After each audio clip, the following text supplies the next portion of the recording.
All right, welcome back to another episode of The Doors We Have Opened. This is a podcast and a message about real estate, life, faith, and a bunch of cool stories. I'm Blake McKay. And I'm Bethany McKay. And we are your hosts, your conversation pieces, your guides. I don't know what we are, but thank you for being here. Thank you for listening. We hope that this blesses you in some way and gives you some practical wisdom for your daily life. We are real estate agents by trade, and we are committed followers of Jesus Christ and look to share the goodness of God with everyone that we meet. We have an awesome message today about unconventional lifestyle and family dynamics. But before we get into that, Bethany, if anybody wanted to see more of you and what you can do for them or the inspiring message that you have, where would they find you? On Instagram, the gram, at Nashville Top Realtor. IG, Nashville Top Realtor. We also have a really cool show coming out that we're super excited. Hope y'all watch. The American Dream TV Network's Nashville Next Door is what it's being called. It's going to be a television show about real estate and lifestyle, inspiring stories of the people that live in the Middle Tennessee area. And we think it's going to be beautiful, and we can't wait for it to come out. Stay tuned on the release date for our pilot. And we could not be here without the incredible talent and help of our people at Clutch Media. Mitch, where can people find you? You can find us at City Limits Studios on all social media, and our social media company is Clutch Socials. Awesome. Yeah, I cannot say enough good things about what Mitch and his team has done for us. So if you have need of social media direction, videography, audio work, whatever the case may be, if you can dream it, he can help you build it. And so thank you so much for having us today, and we're very grateful for it. So today, like I said, we're going to be talking about our unconventional lifestyle, kind of letting you peek behind the curtain a little bit to see what our home life looks like, because we got a lot of stuff going on. A lot of moving parts. We're top producing real estate agents, which is a cool thing in and of itself. We have been happily married for 16 years, almost 16. Yeah, almost 16 years. Yep. I'm trying to do the math. Yeah. While the camera's running. It's on the spot. She's going to give it to me later. Like, you said 16. Anyway, 16. We are the parents of 4 awesome children that we actually like spending time with. And we live on a 12-acre ranch. So there's a lot of things. We homeschool. Oh, man. If you have any tips on we're still learning maintaining your sanity on that one, please pass them along. Hey, this was your idea, not mine. Yeah. You were more of the homeschool. It definitely was. And, pusher. And the reason for that is because I knew that activity would bring us closer together as a family. And I love these kids. I love spending time with them. They grow up fast. And I don't always get to do everything that I want to do with them.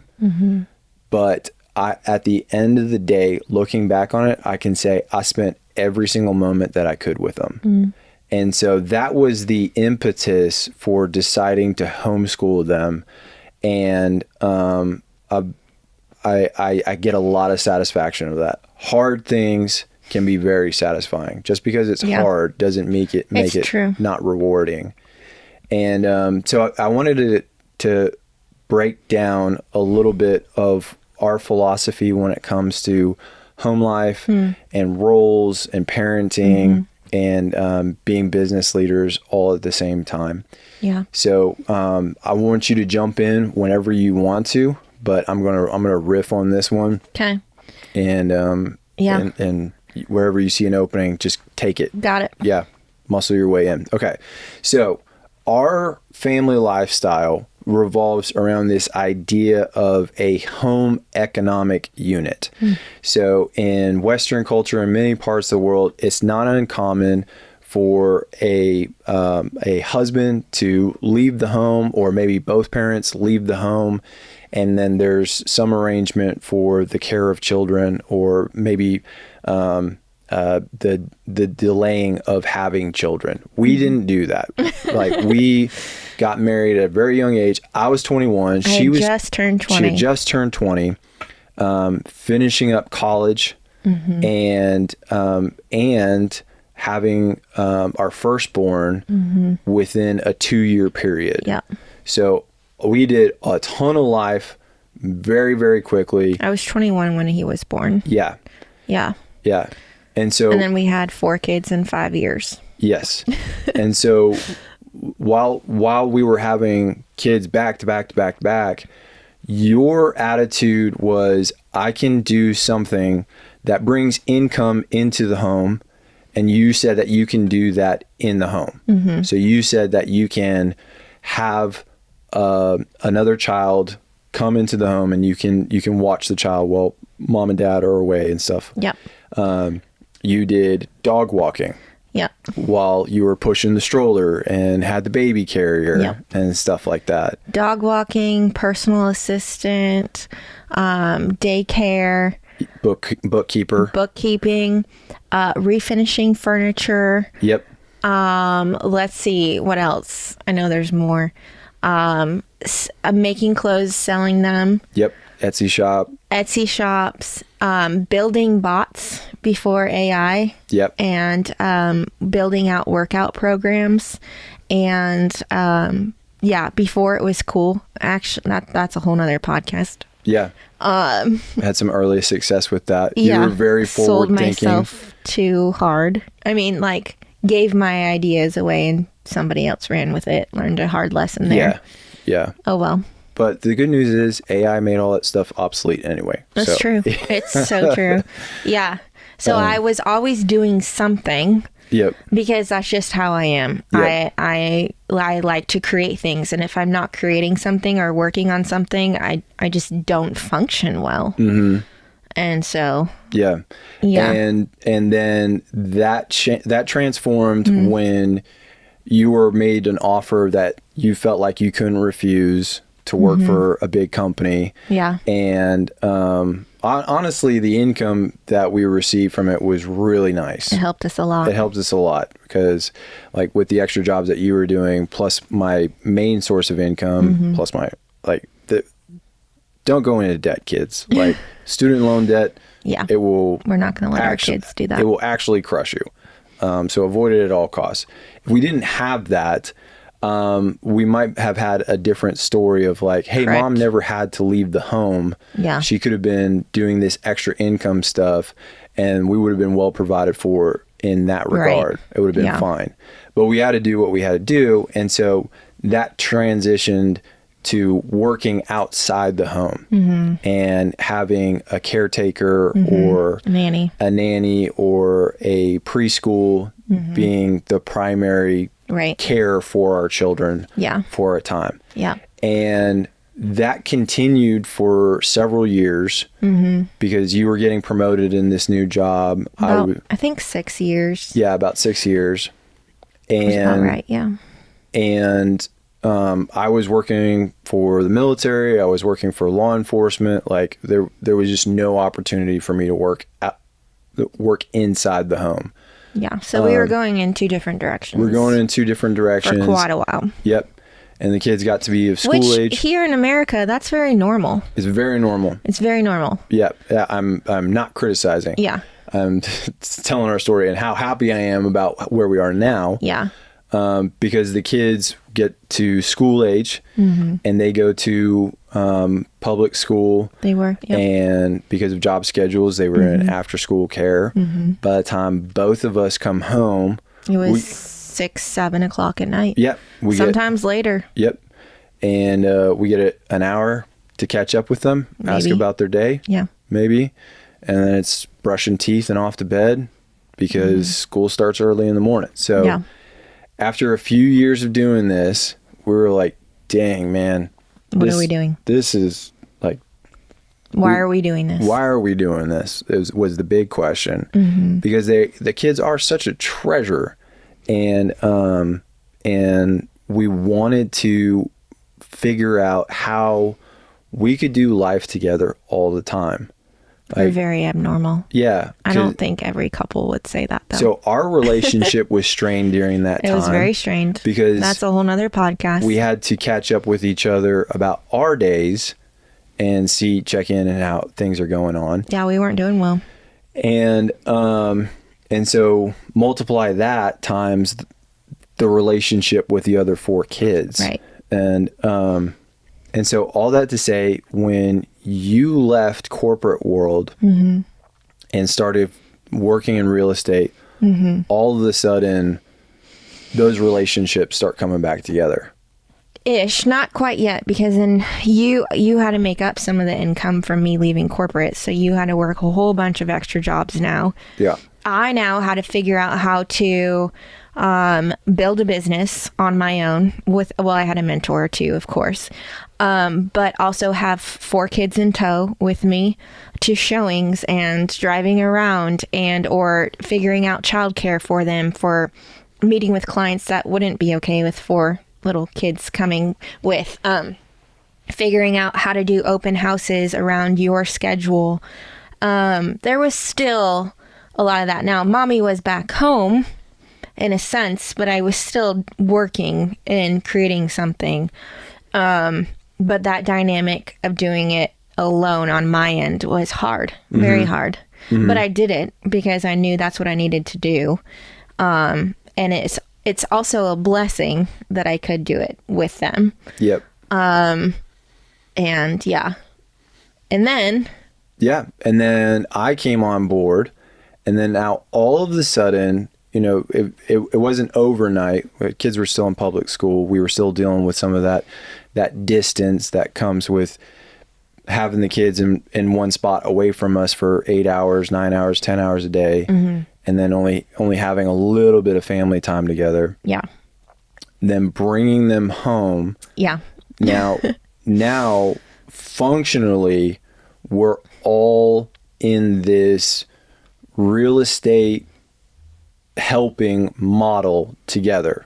Like the kid. So we have Bethany, the face of the company, the one that has the entire resume, the history of incredible amounts of closed transactions and service across Middle Tennessee.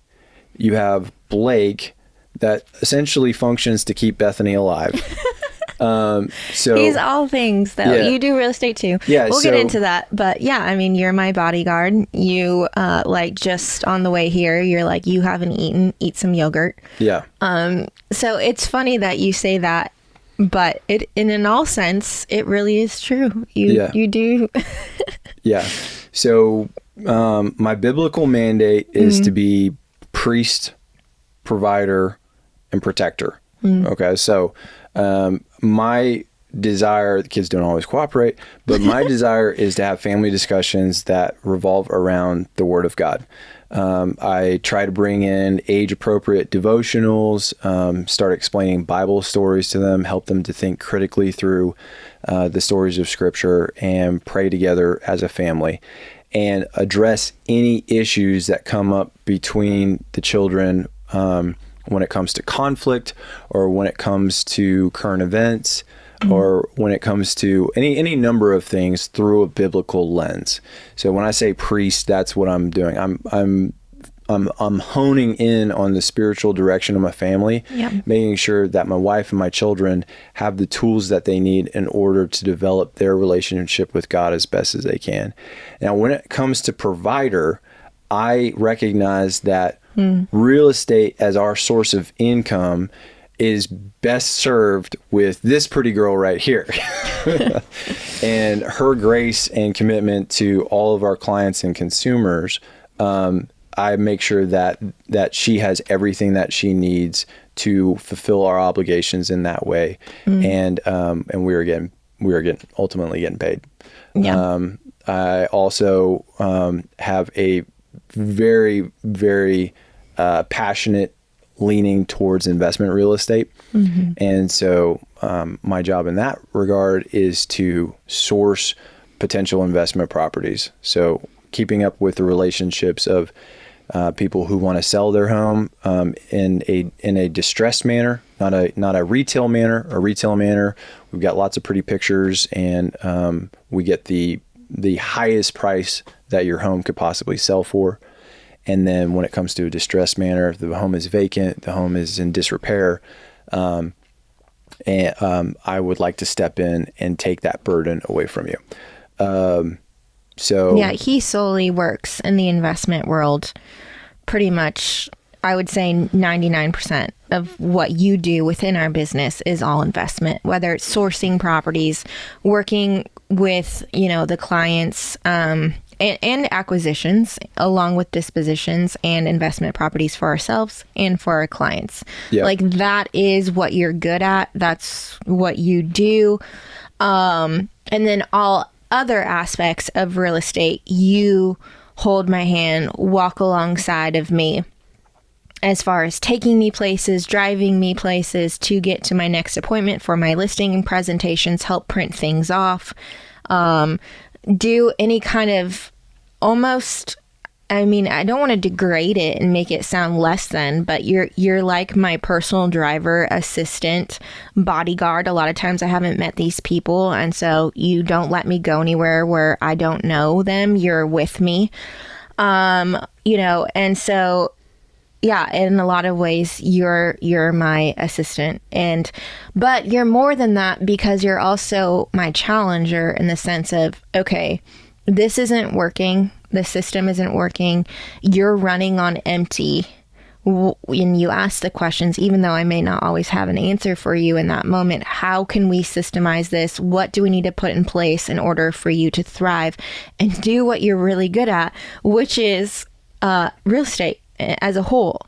And so you're always trying to help me figure out, 1, how to scale, 2, systems, 3, how to preserve myself, because I'm not good at that. I'm not good at that at all. I will run myself into the ground. I have an incredible work ethic. I don't feel pain like a normal person. I've had to learn these things.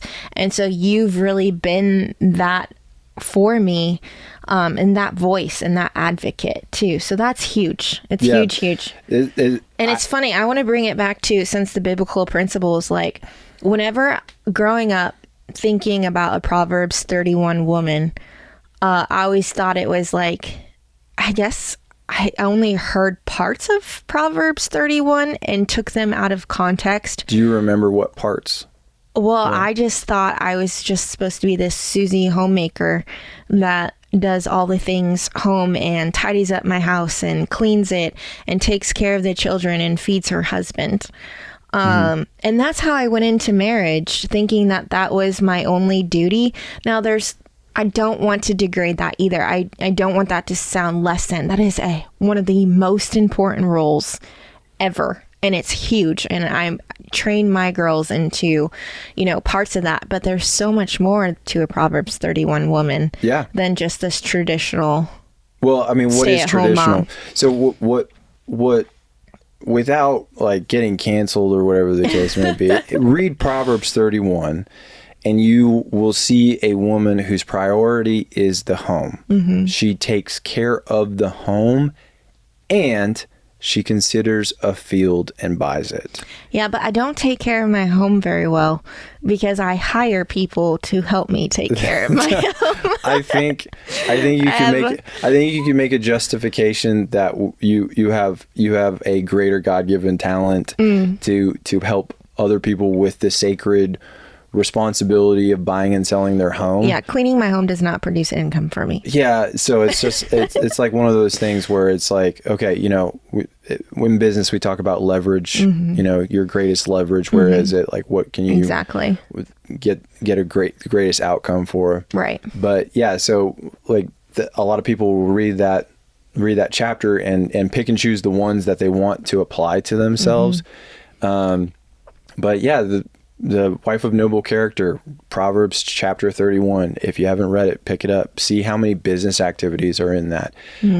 So it's not like we say, together, we have not said that a woman's only responsibility is the home and the care of children. That's where we have recognized it's like, hey, we can both build off of each other for these economic activities. Exactly. And we can fill in each other's gaps. Because I do have a really strong protection instinct. Like every personality test that I've taken, going back as far as college, was like protection instinct. So I care so much for you. Like I can do a threat assessment for the spots that you don't see for yourself all the time. I can recognize like using what causes safety concerns, stress issues, or financial catastrophes that she doesn't see, and pointing those out to you so that you are protected and well cared for. So it's awesome because I have this natural bent, and it serves you as my wife, and it serves our business as a company. So and our children. The children are still trying to kill themselves. Like I have to tell them 100%. No, you cannot go snow sledding on the barn roof. Real thing. Happened last snow. The words came out of my mouth, people. Like that's not some made up thing. Our kids on the barn roof with the sleds. Have no fear. All 4 of them. And this was a short time after my son fell off said roof and broke both of his legs. So, it is. So that protection is complete chaos. We will say we're not going to try to wrap this up into this beautiful bow because it is a lot, and every day is different. You know, in real estate, there's so many different things, and we try to keep some things consistent. Like, okay, at this time this week, this is what we're doing, and we try as best as we can. But you never know what's going to happen next. And let's talk about our roles a little bit more, even in the household. Like, if I'm not working and I have the ability to cook dinner, then I will. If I can't, you do. Or, his mom lives with us, so she helps cook as well. And so we try to position all these different roles, no matter, depending on what that person is going through, doing, what that day looks like. We divide and conquer. Is what we do. Yeah, exactly. There are some hard and fast things that we don't budge on. Like, guys, if non-negotiables. If your wife is better trained with a shotgun for home defense than you got to do something about that. As an example, like that protective role, like I'm not budging on that. Like there's no way I can delegate that or have you take over for that responsibility at all. No. And when it comes to the priestly responsibilities, like you jump in anytime. Right. You jump in, you share the wisdom God has given you, share the words that God is speaking to you, coach the kids on breaking down scripture and the revelation that you have anytime. I'm not budging from it. As if it falls on anybody, it falls on me. And provision, you have done an incredible job of opening my mind of what we're capable of doing when it comes to earning and saving and giving generously. But I'm not budging on the fact that if the bank account is dry, it's because I let something slip up. So outside of that, a ton of shared responsibilities, like you being the face of our company and having the most experience when it comes to the listing presentation and being generous and gracious with our clients and hearing their story, you excel at it. You're greater than I. If I can't get to the closing table, if I can't get to a listing agreement, if I can't get that signed, there's a problem. If I can't get a buyer's rep agreement, under some condition, there's a problem. So you're right. Recognizing that we can build off of each other, share some of these responsibilities, but we also continually talk and reassess where those negotiables are. Correct. When it comes to home duties. And we also really try to incorporate our children in our business as much as we can. Blake sends out letters and different things to try to find off-market properties. His mom does the envelopes and writes them out. Sometimes our kids do it if she's not there. Our kids help put stamps on things. Our kids help put gifts together. Our kids help go to properties and put up signs and lock boxes. There are times when we're teaching our kids how to look at rental comps and ARV and make spreadsheets. And now that our oldest is almost of driving age, he can't wait to go out there and do all of the things. He just spoke to me last week, and he's all in for real estate. He wants to niche in the ranch and like big ranches, hunting experiences with land and development of what that all looks like. And so right now, at age almost 15, he's going to take some really in-depth financial and real estate classes his freshman sophomore year. He's kind of in this weird between because he's homeschooled, and he wants to hone in on those skills. So we are walking alongside of him, providing resources, providing classes, having him come to our classes on our masterminds, listen in. And so we really try as much as possible. It doesn't work all the time, but holistically as a family, work as one unit. We also wrote a mission statement before we ever had kids that's up on our wall that we do actually need to, it's been a little bit since we've re-looked at it, but last time I read it, I was like, that's solid. I still don't feel like I need to rewrite it. And so we always try to bring the kids back to that core. This is who we are as the McKay family. These are our non-negotiables. These are our values. This is what we live by. And sometimes it does get out of whack, and we have to bring it back into alignment of, okay, this is who we are as the McKays. This is what we are fulfilling. This is the God-given mission to us. How can we revamp or evolve into that calling? So it's not all pretty. It can be messy and chaos. But it's also very beautiful. Yeah, I was so glad that we had the parent mentors that told us to build a mission statement. Yeah. Because it definitely has recentered us once or twice, depending on the season that we've been in. For sure. Because the values that are represented in our mission statement are not timeless, because the kids will leave at some point, but they're outside of the seasons that we live in. Well, they'll bring it with them. Yeah. Like we one of the lines is we develop good habits. And so like develop good habits, well that covers so many things. Just that line alone. Right. Like you're staying up too late, you're watching too much YouTube, you're eating too much junk food, like you're spending and then you're not saving. Like we develop good habits. So what are good habits? We get to talk about what are good habits across the different dimensions of each one of these tiny humans' lives and our lives. Yeah. Because there's been stuff where I'm like, no, I got to floss. Yeah. Because we said we develop good habits and we agreed to that as a family. Micro and macro. Yeah. So, and that's just one line and all of the other stuff on it. Yeah. And there's so many layers to this, but then too, now we're getting into the stage of, okay, Bear, he's going to be with us potentially 3 more years. He can stay with us longer if he wants to. But now our children, 3 of them, 3 out of the 4, the little guy, he's only 9. And so he has some ideas of what he wants to be. But the 3 older ones at this point, they all know right now as far as what they think. Now God can, whatever. It could change. But they all pretty much know what they want to do. What business they're going to start, how they're going to make money, all those things. And so now it's our job to help them develop all the skills, the leadership, the money, the budgeting, all of that to do those things that they want to do. And then they're going to go do them.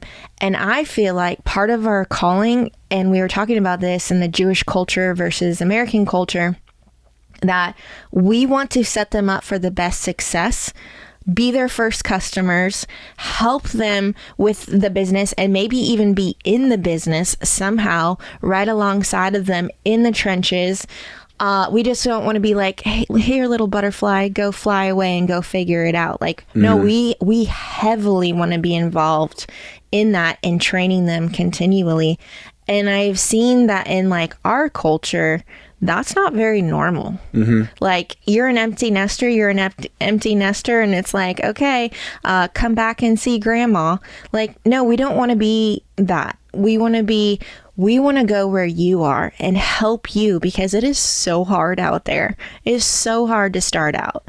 Yeah. And so you could probably speak to that a little bit. Yeah, it was a really cool, it was either Dave Ramsey or Rabbi Daniel Lapin, in one of their books, where they were talking about like this passing on of blessing to the economic activity of the next generation. And so we can obviously give gifts. Like, we can say, here's some seed money. It's not a loan. Take this, use it for your education, your inventory, your employees, your space, whatever it is, take that. The other thing too is access to our network. So there's this picture of a bar mitzvah that's happening, and one of the older kids comes into the room, everybody's having a meal and stuff like that, announces, hey, I just want everybody to know that I got licensed as a CPA, and it's cheers, applause, celebration. Let me get your business card. I'm going to tell everyone about your services. So that guy just, as a part of his family, got access to an incredible network of clientele and people that he can serve. That he got access to in an instant, but because of the work of the previous generation, he's benefiting from a lifetime of work and relationships. So that picture stuck with me, and I hope that I'm in a position where I got to do that for every one of my kids. Where it's like, not only am I your biggest supporter, biggest fan, I'm also going to make sure that everyone knows that you are trustworthy, that you deliver on incredible service, whatever the case may be, and they're going to come use you as well. So I think that's a good place to land the plane. The economic unit that we are is the home unit. We share responsibilities in many ways. We have non-negotiables, and we always ask for help in a way that we know that the person next to us best serves us. And we hope that this episode served you, and maybe you got some ideas of how you can be working together as a better, stronger, closer family unit for the glory of God. Amen.